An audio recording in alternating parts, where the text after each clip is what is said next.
The journey of a water droplet. Have you ever wondered how water travels from the sky to your tap? Let's follow Droppy, a curious little water droplet, on its amazing journey. Droppy begins its adventure as rain falling from the clouds into a flowing river. Rivers are like nature's highways, carrying water across vast landscape. Next, Droppy is collected in a reservoir, a big storage area where water is held for communities to use. Before reaching your tap, Droppy visits a treatment plant. Here, water is cleaned and filtered to remove impurities, making it safe to drink.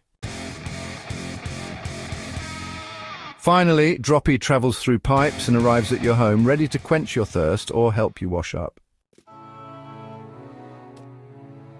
Every drop of water has a story. Let's use it wisely and never let it go to waste. Super. Save water, save life on Screen Text.